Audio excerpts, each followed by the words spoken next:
Hello and welcome back to Aikido Virtual Dojo. Today we'll be looking at another variant of the Kotegaeshi technique. Kotegaeshi, which is a wrist reversal technique, one probably of the most popular Aikido techniques.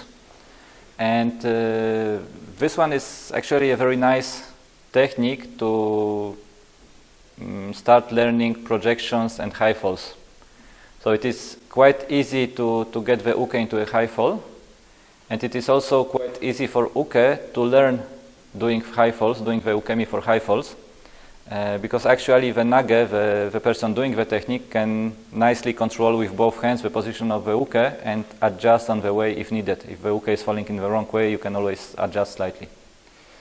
And this technique today, we'll be looking at it from the attack called Gyakute-dori. Gyakute-dori is a crossed wrist grab, so it's right hand grabbing the right hand of the nage, or left hand grabbing the left hand. And there we can also see some ways of freeing up your wrist from a grab. So which movement you can do to free your wrist and continue with the technique. So let's go into the details.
Let's begin as usually with the movements of the feet.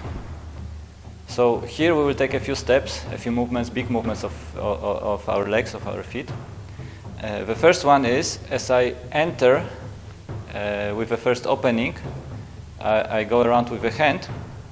I need to enter slightly with my back leg, with my back foot, to place myself next to the uke, which will prepare me for the next movement, which is a big turn. So from here, as I grab the wrist of the uke with my other hand and I enter into the Kotegaeshi opening, I turn around and I open my legs to the side and come a little bit down.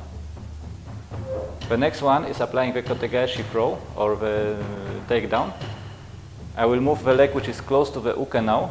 I will move it behind me and turn towards the uke, and adjust the position at the end as he ends up on the ground, on the tatami. From here, there is one thing left. It's going around his head and turning him on his belly so that we can apply the immobilization. And to do this, I will take my back leg, I will move it just above the head of uke here, go with the other foot around, and finish with a tenkam to position myself next to the uke for the standing immobilization, or get down here on my knees for the sitting immobilization.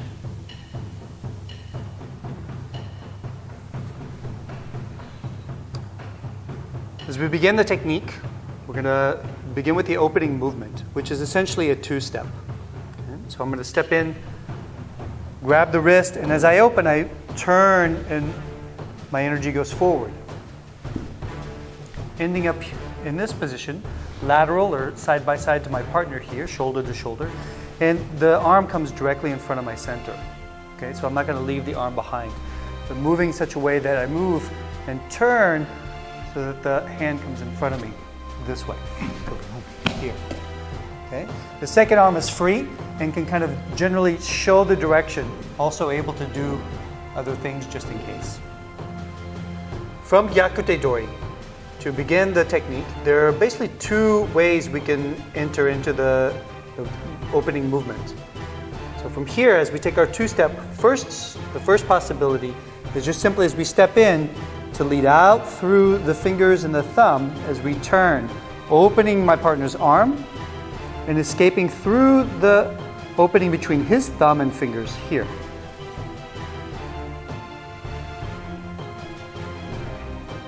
For the second opening, we want to begin first by stepping slightly to the side and coming up.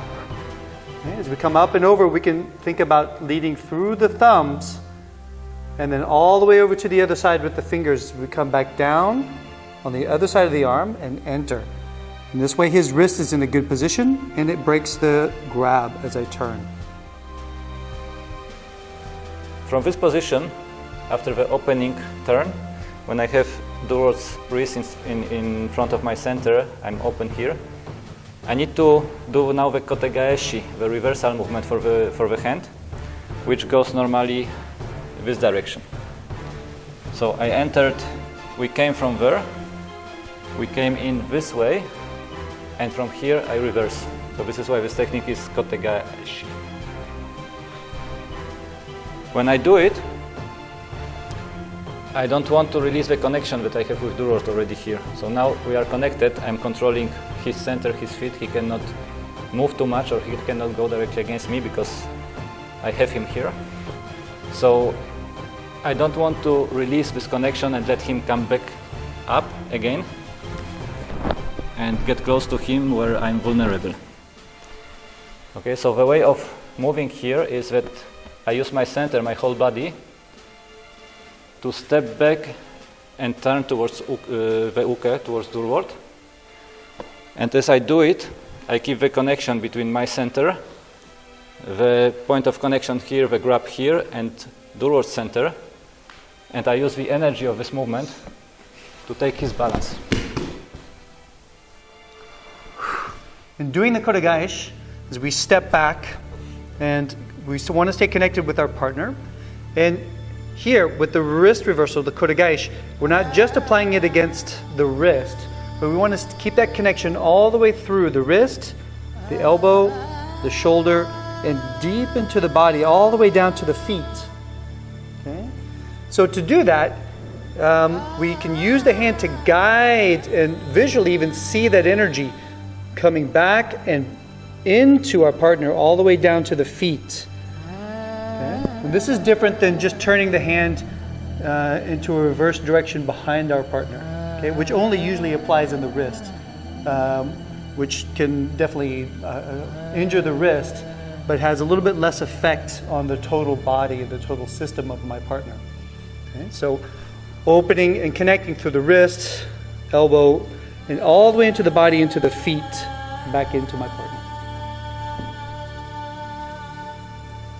For the uke, from this position, I take this energy which is going through my body into my feet, and this will start bringing me down. So it will take my balance, it will start bringing me down. I want to go with this energy, so I will get down on one knee, the knee which is closer to the nage, and as it continues, I will turn to my, or fall to my side, to my hip, the side, and then as he moves around for the immobilization, I will turn around. I mean, he will turn me around. I don't have to do anything, he will just do it for me. Okay, after the Kotegaeshi, one version of the pin or the immobilization is we're going to take the elbow, and again, we're going to turn our partner around, taking the inside of the elbow. As noted before, we're going to walk around, turning our partner over. For this particular version, we're going to sit. Okay, and the knees are on each side of the shoulder, kind of encasing or closing in the arm and the shoulder. From here, it's difficult to go into a direct pin. So from here, we're going to slide this bottom hand up to grab the wrist. The other hand then is going to cut and keep the arm nice and aligned. So keeping the arm fairly straight for this particular pin, aligned and close to my body. So now wherever my body moves, the arm moves. Okay, so now here, as I'm close, then I can sink into the shoulder very gently so that my partner gets a sense of when it begins to be applied. And then eventually I can also start to lean in towards the head. My partner will tap as soon as he feels that it's working. First I start with a leg which is closer to him. I put it above his head. Then I take another step here on the other side. I turn around as he gets on his belly. And I end up with my foot being positioned underneath his shoulder and his arm alongside my leg. And his wrist is touching more or less just above my knee. So this way I can still keep the connection here through his hand, through his wrist. Keep his shoulder pinned against the tatami, slightly, I don't need to force it here. And then with my whole body, I will lean in towards his head until he taps.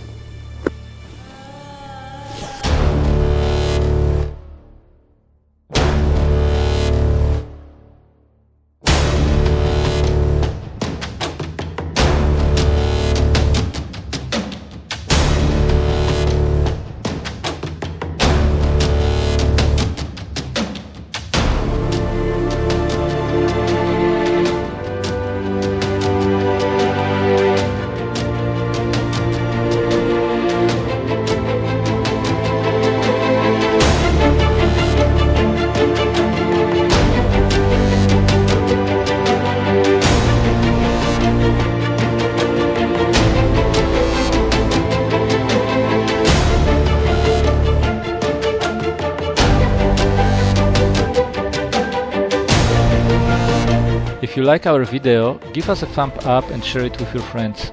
You can also subscribe to receive notifications about new videos being published. More information is available in the channel description as well as through the links section.